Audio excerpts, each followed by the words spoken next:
Hi, everyone. Thanks so much for joining us. My name's Ann Runkle, and I'm a pediatric emergency medicine fellow at Cincinnati Children's Hospital and one of the fellows on the Prehospital Pediatric Readiness Steering Committee. I'm one of the many people who helped contribute to the Prehospital Readiness Toolkit, and I'm really looking forward to discussing it with you today. I'd also like to introduce Lisa Gray, the co-lead for the EIIC trauma and hospital domains, who will be talking about the hospital-based toolkit. So an overview of our talk today.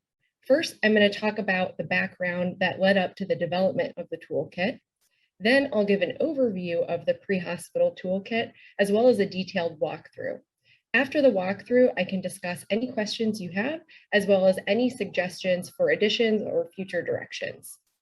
And after that, Lisa will do the same for the hospital-based toolkit. So the foundation of our current PEDS Ready work was in 2003, which was the initial national assessment of US EDs and their preparedness to care for children. The results showed that most hospitals were unaware of current guidelines and often didn't have essential pediatric equipment or care policies in place. In 2006, the Institute of Medicine used these findings to publish a report commenting on the gaps in our emergency care system to be able to care for children. The results showed they recommended, based on their findings, that there should be national guidelines to improve the emergency care of children. 3 years later, AAP, ASAP, and ENA released a joint policy statement with guidelines on the care of children in the emergency department. To help implement these guidelines and assess the current pediatric readiness, the National Pediatric Readiness Project was created in 2013. And in 2013, they released the hospital-based toolkit to provide resources for PECs and EDs for implementing the checklist and improving their ability to care for children. This was followed in 2018 by the launch of the Pediatric Readiness Quality Collaborative, which had the goal of assisting state programs and implementing specific interventions. So as we continue to make significant progress on hospital-based pediatric readiness, the next area for improvement was the pre-hospital setting. So in 2019, the Pre-Hospital Pediatric Readiness Steering Committee was formed, and their work led to the 2020 publications of both the policy statement and the technical report on pediatric readiness in EMS systems. So now that we have a guideline, how do we improve pre-hospital pediatric readiness? So the first step in 2020 and 2021 was the development and rollout of a checklist of recommendations based on the initial report. So the next step after that was the creation and rollout of the toolkit that will provide resources to help PECs, medical directors, and EMS agencies complete the checklist and improve their ability to care for pediatric patients. So our goal with the toolkit was to find the best, most reliable resources to correspond to checklist elements and to have them all in one location. So if a PEC or a pre-hospital provider wants to find a video on a specific pediatric skill or find an example protocol for pediatric seizure, they can come to the same central location for their resources rather than having to look at different locations around the internet for possible resources or inspiration. So gathering all of these resources was a huge team effort with over 20 toolkit subcommittee members contributing. And it's our hope that this is still a work in progress and we can continue to grow our toolkit as high quality pediatric resources are developed. So moving into the future, we are planning over the next years to develop a sustainability plan for the toolkit to make sure that it grows over time and we incorporate new resources and respond to the needs of our pre-hospital providers and PECs to provide them with the best possible resources.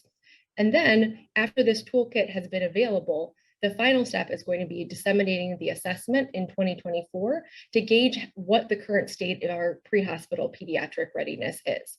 So our goal is first the checklist, then the toolkit. So we want people to be as prepared as possible for the assessment in 2024.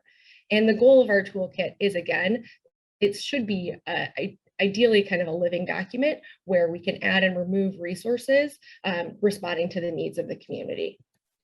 So the pre-hospital checklist and toolkit have the same domains. So there's 7 domains. So you have education and competencies for providers, equipment and supplies, patient and medication safety, patient and family-centered care, policies, procedures, and protocols, quality improvement and performance improvement, and interactions with systems of care.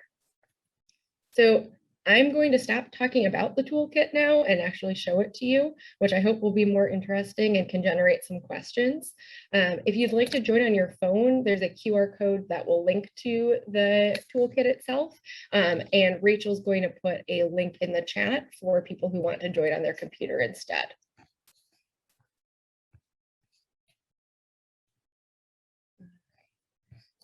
So just to start with, I'm going to show you the checklist and the toolkit side by side, just so you can see how they correspond pretty directly, so that somebody who is, for example, a PEC or somebody in the EMS agency in charge of education can look specifically at the checklist and say, oh, hey, I don't have any great resources for teaching pediatric airway management. Let me go over to the toolkit and see what resources are available, rather than having to hunt that down and say, look for YouTube videos or podcasts or book chapters or a bunch of different resources. Instead, they could come right over to the toolkit. So, for example, looking at the first domain in the checklist, you have education and competencies for providers. And the first area they have here is psychomotor skills. So that's specific procedural skills. And so if you jump over to the toolkit here on the left side, the first thing that will show up is education and competencies for providers. So if you go and click on that section, you are going to see it divided into the same 3 areas that the checklist is divided into. So psychomotor, cognitive, and behavioral, just to make things easier to find. So for example, say you wanted to find a resource on airway management, you would go into the psychomotor skills and look through kind of this curated resource for specific psychomotor skills. And you can find that we have airway suctioning, and then you can use that as your resource. For example, for fluid therapy, you have a push-pull rapid fluid administration video. Intranasal medication administration, we've got a video on that. So kind of looking at these resources in general, you can also sort, say you're looking for videos specifically on using a Braslow tape, you can sort by video to say, like, what resources do we have that are a video specifically? You could also see there are some of our resources that are web pages or practice guidelines. So if you're quickly looking at this, you would say, okay, we have 2 resources here on intranasal medication use, but one of these is a 4-minute video on how to administer intranasal medications. The other one is a 6-page guideline that would be more specific literature on what medications would be safe to use intranasally in pediatrics. And for some of these, so I neglected to mention at the beginning that this website is all Rachel Alter's work. She's put so much into this. And one of the things that she did here is, instead of having to like look through this 13-page document for where there's specific intranasal medication resources, it will say here, you can please refer to pages 8 to 13, for example, so you know what page to go to. Going through all of these, so another thing you'll notice is that there's details on all of them. So for example, using a length-based tape, you get a kind of a summary of what the video will be, and also who the resource is from. So for example, using a length-based tape, this is from Children's Hospital, Colorado. So if I were to click on this, see, so it's a brief 7-minute video on how to use a length-based tape. Other things to know about the general layout of the toolkit is that you can sort things by who it's relevant to. So basically everything in the toolkit should be relevant to pre-hospital providers, but some would also be relevant to nurses and clinicians who may be ED based. The one thing that is still a work in progress is ideally every single time you come to this website, your resources would be laid out in the same way. For example, you'd find length-based tape at the top. Right now, kind of the only options are most recently updated in alphabetical. We're working to add kind of a more permanent order so that you can reliably find your resources. The other thing that you'll notice here is that there is a suggestion box right over here on the left. So if you come in and you say, oh, like I saw this really great free access video on pediatric intubation or pediatric bag valve mask skills, and I don't see that here in the toolkit, you can always hit the submit content box over here, and you'd be able to send that tool to the toolkit committee. So now that that's kind of just an intro, I'm just going to do a brief walkthrough of the different sections that are available in the toolkit. So going through again, if we go back over to our checklist, you have in the education domain, you have cognitive skills and behavioral skills. So for example, for cognitive skills, if you click on your resource there, you have multiple different skills, cognitive skills that were mentioned in the checklist. This is a really great resource for assessment of pediatric patients, as well as specific simulations. So for example, if you wanted to do a simulation for certain mass casualty incidents, those are going to be here. And if you click on them, you'll be taken directly to the website with the learning objectives and the simulation itself. We also have modules here specifically on identifying child abuse, the SimBox EMS, which is a fantastic resource that allows simulation for pre-hospital providers that entirely done virtually. And then also another resource here that I want to highlight is this, it's an interactive module, but it's actually an entire EMS course through University of Colorado hospitals.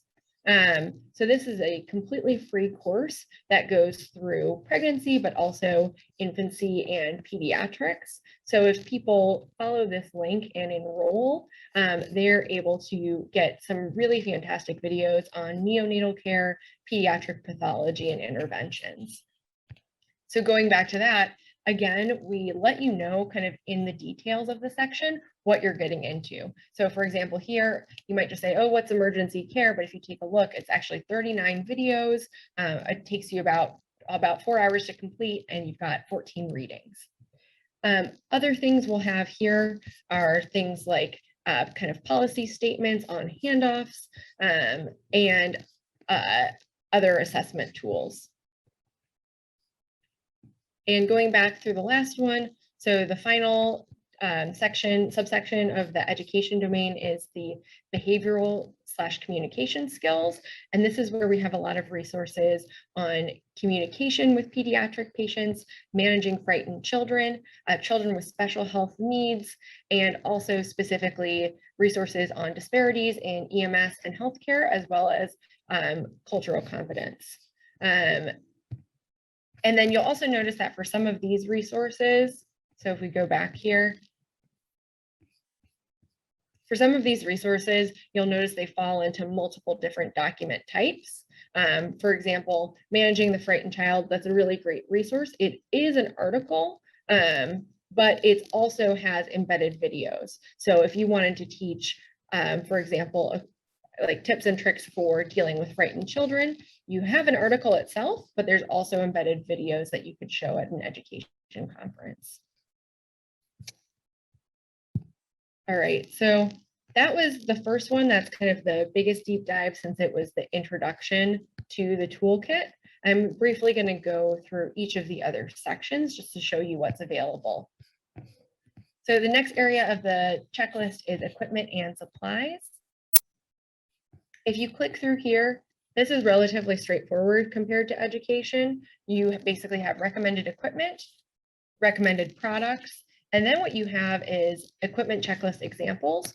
So we went through and curated some resources from specific states for both BLS and ALS equipment checklists specific to pediatrics. So if your EMS agency were working to develop one, these would be some great resources to start with. And again, you can definitely suggest content here. And this is going to be part of our toolkit development process, is kind of constantly refining things. Like we don't need an equipment checklist from every state. A couple of like really high quality ones are enough. But if you were to find, for example, a checklist that addressed an aspect of pediatric care that was not addressed in these 5, that would certainly be something that could be added to the toolkit to improve it. So the next area of the checklist is patient and medication safety.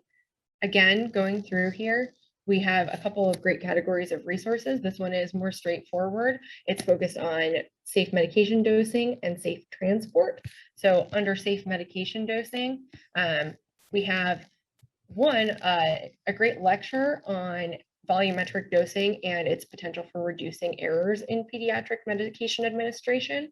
But then we also have several different states and their volumetric dosing cards.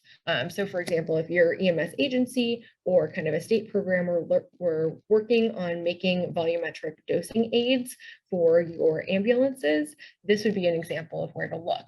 For example, this one's from Colorado, I think if we look in the details. So this is from Colorado EMSC. This is their pediatric quick dosing reference. So if you click on that, you'd actually be able to download an entire spreadsheet of their medication doses for different weights. You could also take a look, for example, at Michigan's dosing cards and see how they did things differently. So again, we don't need to have every state here, but just having a couple of different ways to do it, for example, an Excel document versus a PDF, can provide your organization with kind of sources of inspiration, areas for possibly improving your current interventions and dosing cards. In here, we've also put some primary literature and articles on medication dosing safety, and also kind of ambulance personnel perceptions of near misses, so areas that could be potential QI areas for an organization when they are working on improving their medication safety. We also have in here some resources for safe transport of children and sample guidelines from several states on safe pediatric transportation guidelines, guidelines and protocols. Moving into the checklist section on patient and family-centered care in EMS, there are specifically resources on communication with non-English speaking patients and family members, as well as family presence in resuscitations and with transport. So clicking on that section over in our toolkit, we have them separated into similar categories. So for communication tools, we have some resources for communication as well as language identification guidelines. And then under our guidelines and general resources, there's specifically a lot of resources for getting families involved, making sure that your EMS agency's care is family-centered, working with patient and family advisors, and then also just improving pre-hospital care and in communication. All right. We also have in here, we fit in here disaster preparedness and human trafficking. These are kind of areas that have significant overlap in the domains of the checklist and the toolkit. But for example, in the disaster preparedness section, we specifically have resources on family reunification following disasters and also potential tools for reuniting children with their parents after disasters.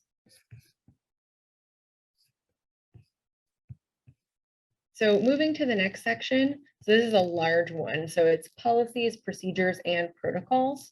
So clicking into this, what you'll notice is there's a few major sections. So first, there's policy and position statements, which is specifically a collection of position statements and policies and guidelines from ACEP, NAEMSP, and AAP, specifically in roles of medical directors in care for children, roles of state EMS medical director in care for children, consent, and out of hospital medical direction. So we have a whole section for policies here. Then we have a really large section for pediatric protocols and guideline resources. So this is a large section that we're going to be refining down into specific groups as we get more resources. But this, we have some examples here, for example, like pre-hospital destination choice. But some of our other resources will link you to pre-hospital evidence-based guidelines. For example, here, specifically giving you your topic and your reference, as well as websites with huge databases of EMS protocols, some of which are pediatric specific, some of which are not.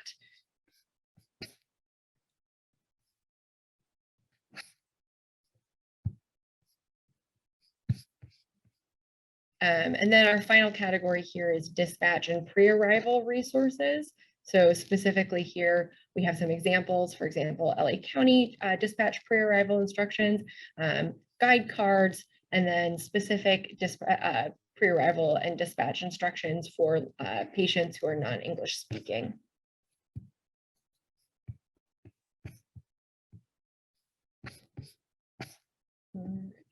So our second to last category is quality improvement and process improvement. So this is an area of the checklist that organizations may not be as familiar with.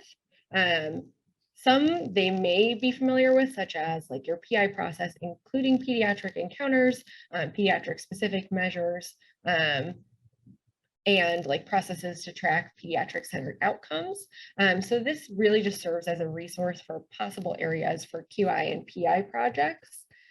So one major section here is the IHI improvement resources. So that show them to a general toolkit, as well as the IHI QI YouTube channel.